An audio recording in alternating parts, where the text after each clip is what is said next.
Bismillahir-Rahmanir-Rahim. The blessed month of Ramadan has come to an end, but our efforts towards gaining proximity with our Creator, with the Holy Quran, and our journey on the path towards spirituality and taqwa certainly has not come to an end. The question that lingers in most of our minds at this point in time is, well, how can we maintain that same spiritual high and all of those righteous habits that we hopefully gained in Ramadan after the month has ended? Well, first of all, we have to remember that Ramadan was a chance for us all to incorporate new routines in our lives, to create new habits in our lives. And for some of us, it was a chance to initiate big changes in our lives, whether that was praying more regularly, reading the Quran more regularly, giving more charity, controlling our nafs, and protecting our bodies from internalizing harmful or immoral thoughts and content. But the test comes after Ramadan ends, which is to maintain those good habits. And the Holy Prophet ﷺ provides us a simple formula as to how we can approach this. The Holy Prophet ﷺ states, "Iklafu min al-amali ma tutiquna fa inna khayra al-amali adwamuhu wa in qalla." It is stated that the Holy Prophet ﷺ says, "Take up good deeds only as much as you are able, for the best of deeds is that which is done consistently, even if it is little." So what is being emphasized is that it is not necessarily the quantity or the gravity of good deeds that we perform that is most beloved to Allah Azza wa Jal. Rather, it is best that we adopt any good deed that we find ease in performing and that we can do consistently and regularly. Now, in Ramadan, we were expected to increase both the quantity and the quality of all acts of worship.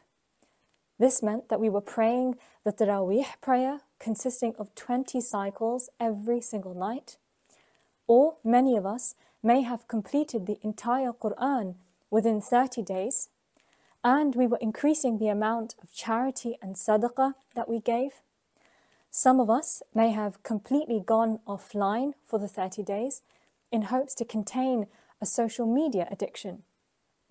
Or some of us may have simply become more conscious and more aware of the things that we said, the things that we saw and listened to on a daily basis during Ramadan. And surely, at the end of the 30 days, we had felt a great refreshment and a spiritual boost in our lives. Now, returning to the question of how we can maintain these great habits and routines, we again refer to the hadith that I mentioned earlier. The Holy Prophet ﷺ wants not that we burden ourselves with the impossible, but simply to take up any good deed or deeds that can be realistically performed and performed with ease, so that performing that deed becomes part of our daily and regular routine. For example, maintaining the habit of praying Taraweeh even after Ramadan every night seems almost impossible for some of us, and it may seem like a burden to remain consistent with that for every single day of our lives. But instead, if we simply make sure that we never miss praying the extra nawafil that we can pray after some of our 5 daily prayers, that seems like an easier or more realistic way to incorporate the praying of extra nawafil.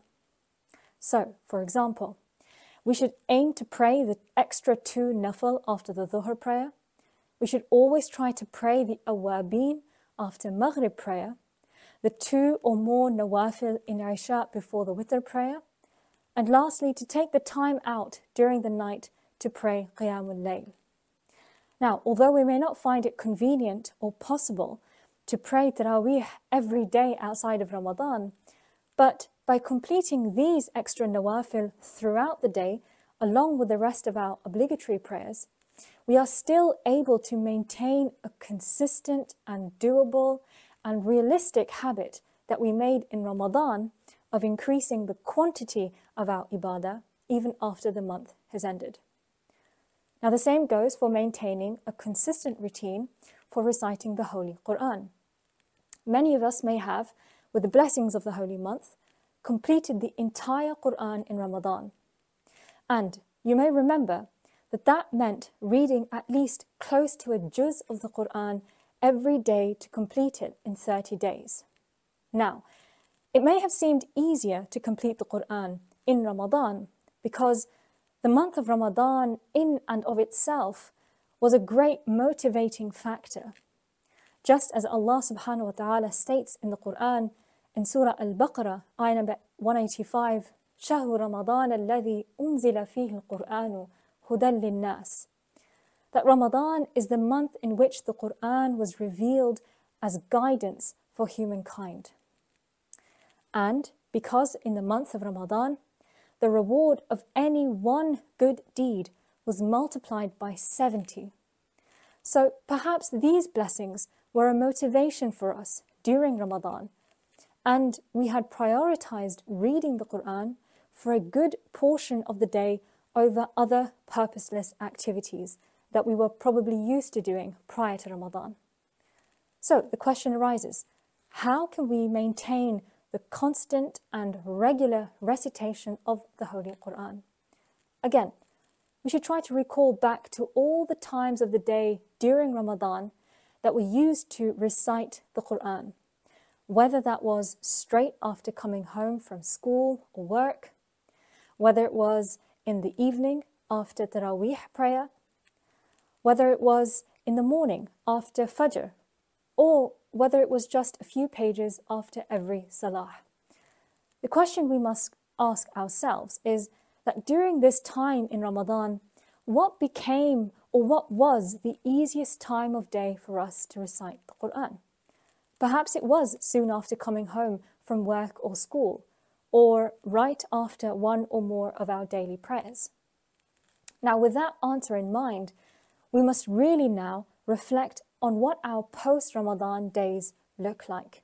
If, for example, usually when we come home from work or school, we eat lunch and dinner, and then we sit right in front of the TV straight after, or we start scrolling on our phones, then we'll know that that is exactly what we must remove from our routines so as to reincorporate that same habit that we had during the month of Ramadan, which was to simply pick up the Holy Quran and read a few pages with the translation after coming home from work or school. So if we can learn to replace our old habits with a new one, but in a way that we find it easy to do, realistic to do, and therefore more sustainable, then inshallah it should become a regular and consistent habit.